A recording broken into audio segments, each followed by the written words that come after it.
Hey guys, it's Javier, your home buying coach, and welcome to another episode of Can You Afford to Buy a Home? In today's episode, we have another amazing subject line. You guys just know how to catch my attention. This email comes from Claudia with the subject line, Break My Home Buying Dreams, Low Sodium Lord. The Low Sodium Lord. Like I don't need more ego. You go ahead and call me a lord. Especially I'm playing Elden Ring right now, okay? So I'm in that lord, that Elden Lord kind of vibe. So I like it. So I'm going to go with it. So thank you for your email, Claudia. And if you want to be considered for a future video, all you got to do is email me. And of course, thank you to homeandmoney.com/Javier for sponsoring this video. So if you're looking for an agent in the future, consider them. Work great with people. They refer you to an agent and follow up with the agent and you. Just awesome people. So anyways, let's get to it. Hello, Javier. I found your YouTube channel months ago. Love your content. Congrats on your new home. Thank you. Appreciate it, Claudia. I really like Can You Afford It style series you have going on right now, and I love my scenario in one of your videos. I live in Merced County in the Central Valley of California. Notoriously known to be expensive, but it's still a relatively area to live in where she's talking about. As of right now, I have $15K for a down payment, $6K for closing, and $4K for emergency savings. I would also like to apply for some down payment assistance programs to make my bid stronger. I'm in no real rush to buy. I'm very lucky to have parents that let me live rent-free as long as I'm saving for a house. I would like to buy towards the end of the summer, fall, but there's no hard deadline. She has $20K in student loans and $100 a month payment for the student loans, a card payment of $400, and a small balance of 2 cards that'll be gone by that time I buy. I made $42,942 gross last year. Gross monthly is about $39.10, and the net is $3,054. Credit score is 724. Wow, very, very well detailed email. Thank you so much. Currently have a fiance and will likely not be on the loan since his debt to income ratio is quite high. He's a DACA recipient and wouldn't qualify for USDA or must down payment assistance programs. I would double check that. Just, don't go with that. Recently DACA recipients are allowed to go FHA now as of a few years ago. So I wouldn't just count on that. A lot of times I get emails from people that are DACA recipients and they'll go, this is my situation, but I'm also DACA. It's like this big weight, it prevents them to do anything. I'm saying this from personal experience. I'm a former DACA recipient. Now that I'm out of it, I realize how much of a glass ceiling I put on myself. I'm not saying there's disadvantages. 100%. I was there once. I know there's disadvantages, but for your loan, make sure to mention that. But that doesn't mean that you shouldn't get a good interest rate, or it doesn't mean you shouldn't get a good loan. And period. You can qualify for most loans other people can qualify for. So just try not to give yourself that like wet blanket over yourself. It doesn't matter if you're DACA or your fiance's DACA. They deserve to get a good loan too. County's so large, so I'm focusing on small towns, and she gave me a lot of small towns. I don't mind when you guys do that, but it makes things a little hard. So what I'm going to do is I'm going to look up a few small towns: Atwater, Livingston, Delhi, and I'm hoping that I can just on Zillow pull up a general range of those areas. So okay, so I think I figured it out. Just general area is like right here. All those smaller cities that she was talking about are these areas. So I'm hoping this is the area. Delhi as well as one. Hot water is one. So I'm just gonna do a general let's see, draw just a general area here. So I'm hoping this is the area that you're focusing in on. Turn to hit apply, and let's focus on, of course, houses that are only by agent, not by owner. So let's uncheck mark all of these, check mark agent.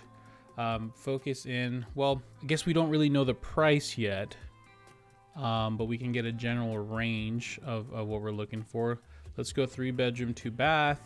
Let's go focus only on houses, and let's see what our situations are. So I'm seeing a lot of houses. Let's see, can we go homes?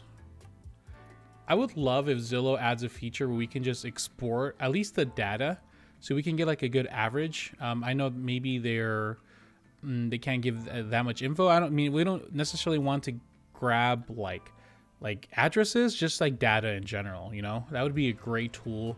Zillow, if you're listening, you guys are already all stealing everybody's contact information, selling it to agents or selling it to your brokerages. Might as well just help us out and have us give access to that. So am I talking too much crap? I think I am. Let's go under 400,000 and let's just see what happens. There's some decent houses under 400K. So let's just, okay, it's doable.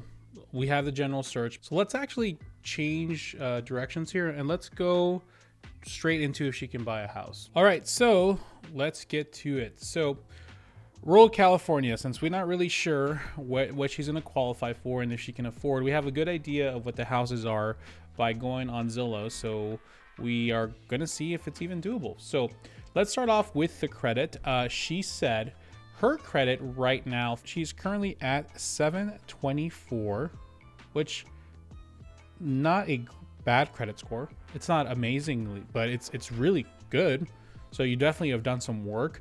I think people in the low 700s are people that have done all the right things, but aren't taking those risky steps of like really building out those lines of credit and multiple lines of credit cards, really using them effectively. So there's nothing wrong with that credit score.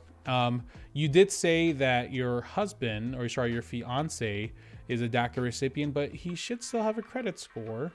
I don't know. Like, I know the gross is about 3264 for him. Even if he has half of that going to debt, it still will help. But if he does have a lower credit score, it will be used instead of yours. So if it is lower than yours and you want to use him, it will be his credit score. But for now, we're just going to assume it's 724.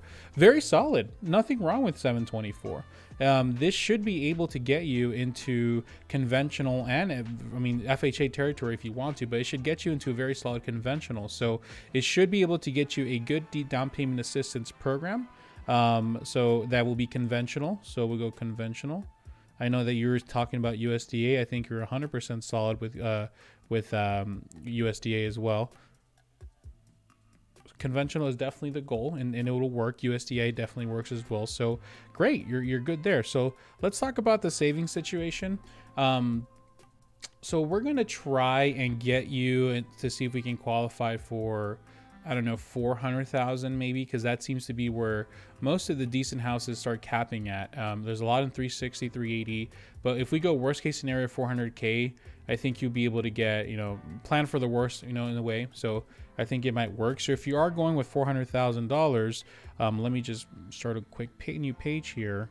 I don't know if you can tell, guys, but I have been working on my penmanship. I haven't seen your comments about, Javier, what's up, man? You look like a freaking kindergartner drew that, man. What's going on with that? Okay, I've been listening. They hurt. I cry at night. It's getting a little better. It's not amazing. It could work. So if we're basing it off a $400,000 house, if we're going conventional, and I know you said you might go down payment assistance, so let's just once again go worst case scenario. You did mention that you have, let's see. You mentioned you had $15,000 for a down payment. And then you had for a closing cost, approximately $6,000. Okay. So instead of labeling all the down payment programs you might work for, let's just work worst case scenario. Conventional can go as low as 3% if you're making a low enough income in most cases. So that would be $12,000. So you are just there. If you try to go 5%, that would be 20,000. So not exactly there, but you're close. So if you have plenty of time, I would honestly take the extra time to save the 20,000. You might, that's the thing about down payment assistance you have to remember, unless you go USDA, that, if you get a 2 or 3% grant or some kind of whatever programs are available, well, they're going to give you 2 or 3%, but you can still do for 5% down payment. You can still go for a down 5% program. You can also go 3% program, and you can use all of it to pay off your down payment, or it can help you, right? So at least that's how it works in Arizona. You have to verify it, on your end how it works, but you have enough for that, almost enough for this. So let's use our fancy highlighter tool here, and let's do this a yellow, and we'll make this a green. So for closing costs, I know so in Phoenix that might be enough, right? In Phoenix, this would be enough, but I know in California, you guys have like Melrose tax, and you guys like your taxes based off the year that you're buying it, not necessarily the actual value. I don't know, it's weird. So I'm pretty sure 6,000 won't be enough. So you might have to probably, Californians, help me out. If you bought a house in this range or in this price range, I think you're gonna be near 9,000. If if what I remember what people told me are correct. So I would expect to pay more. Once again, we're over preparing anyways here, right? So you're almost there, almost there. So you can actually, what you can do is if you go 3%, you can use $3,000 here and apply it here. And now you have enough. Now you have $9,000 for your closing costs and you have $12,000 for your down payment, which it works at that point. Very tight. So the down payment assistance will help, but it works. And it seems to be plenty of inventory where you live. So savings situation. So you're just squeezing by. So it's tight,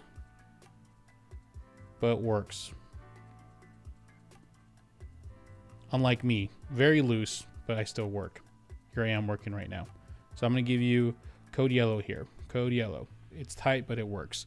Now everybody's favorite time, the budget. So how the budget works is we are going to use a sheet that I've made that is available. Links in the description if you want to check it out. It is available for free, or if you want to help a brother out, you can pay $3 or $5 and you'll get an extra just walkthrough video of how it works. So what I decided to do now from now on is when I do a budget for somebody and crush somebody's dream, I'm at least going to send the budget affordability sheet to them. So I'm going to essentially make a copy for them and then send it to them. And of course you can still do this on your own time with, by looking the link description, but for her, I'm making her own personal one. Okay.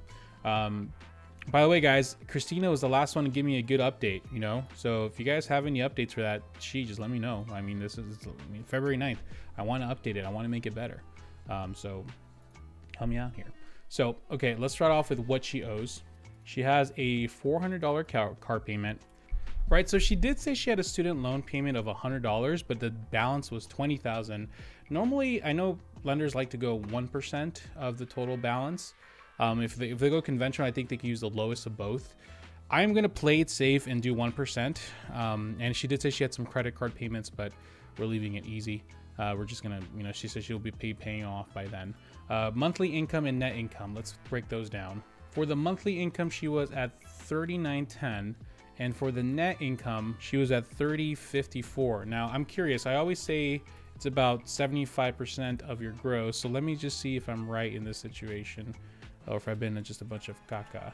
Not too close. So yeah, so it's a little bit like 76, 77%. Okay, so I gotta tell you, right? It's looking a little tight. If we go here to our next tab, we can see what you can qualify for is about $1,300. But for your budget wise, it is looking very, very tight. Now, if you prioritize paying your student loans, what this box does is it prioritizes that first and takes it first out of the payment. I mean, basically, you'll qualify for $1,400, which if I recall, that's like maybe high 200s. In California, maybe mid 200s. Low 300s, would that even be? No, I would think low 300s would be closer to like 15 to 1800, especially with interest rates being a lot higher. So if you are even if you're in the really tight number, which is where what I consider really tight, about 30% gross, that'd be 1173. I mean, that means you're at 38% of your net, 30% of your gross. It's just, it doesn't look like it's doable. It looks like you're going to have to add your fiance's income in there. You said he makes an additional $32.64 gross. We do a quick equation to find out, okay, what's this plus this? That's about 70,000. So let's do 7,174. See, now we're in a much more comfortable range where you are able to qualify for a lot more. Now, I know you said that the debt to income ratio is off. So I don't know what that means. I don't know if that means he has a lot of credit card or let's say he has another $400 car payment. Let's say he has 3 credit cards, super high balance, $80 each. Okay. Let's just assume the absolutely worst. Even if you assume the absolute worst, you only qualify for $2,300, and if you prioritize your student loans and paying your debt off aggressively, you're still, which means you're paying off those payments first before anything, which allows you to pay extra payments. This means you're still working well with a budget. So, you know, if we put, let's say, the really tight number, which is I think 28% might of the net, if I remember correctly. I mean, I only coded the damn thing. Yeah, 28% down correctly. So let's do 1886. Now that's probably closer to 360 to 380 range, maybe 400. Nah, I want to say 400, probably closer to mid 300s. You can maybe push it a little more if you pay off some debt. But yeah, I mean, it works. Is it tight? Yes. You are running a tight ship, I might add, definitely for sure. But if what I'm thinking is happening, and please correct me if I'm wrong. By the way, the last person I did this for, guys, these people are sending me their information, right? I think I saw him or her go in the comment section and like defend him or herself to everybody. Like they were just saying, like, you know, just giving all. Guys, if people are sending me their numbers, let's not criticize them, let's not clown on them. But also, guys, if you're sending me your numbers, it doesn't help to come and defend yourself, right? This is, we're all opening up here. We're opening up here. I'm opening up. You know, people are sending their numbers so we can all grow together collectively. Okay, so I just want to make sure to preface that. But anyways, like I was saying, what I think is happening here is perhaps your fiance's credit is not as good, or not even remotely close to yours, because you're saying the debt to income ratio is off. So therefore they haven't been great with their credit. Therefore their credit's lower. I think the goal or the plan of attack is, let me write it kind of officially here. The budget does not work without second borrower. So we are going to leave, what should we do this? Like a nice little red, cute little red. There you go. By the way, if you didn't notice, that is a tumbleweed. This one right here is a tumbleweed. The plan of attack here is you can't do it on your own. Focus, help your fiance build his or her credit higher and higher and higher so they can get into near territory with you. And because you're going to need their income to make this work so your budget is comfortable and you can qualify for the house you want. So yeah, that's basically it. So I think it works for them. For everybody else, if you once again are interested in sending over the information, go ahead and check it out. By the way, if you're looking for an agent referral, check out homemine.com/Javier, links in the description. And if you want a copy of what I was chatting about today, links in the description, javiervidana.com/resources, I think. So in the description below, it's under home buyer resources and tools or something like that. I have some other ones there if you want to check out like the timeline tool and stuff like that. So thank you guys. What do you guys think? Is it tight? Is it not tight? I keep saying tight. I'm like freaking Jesse, Breaking Bad. Tight. Well, it's actually not Jesse. People always say it's Jesse, but it's actually Tuco that said tight. Tight, yeah. Better Call Saul's coming out. I'm excited, okay? I'll stop.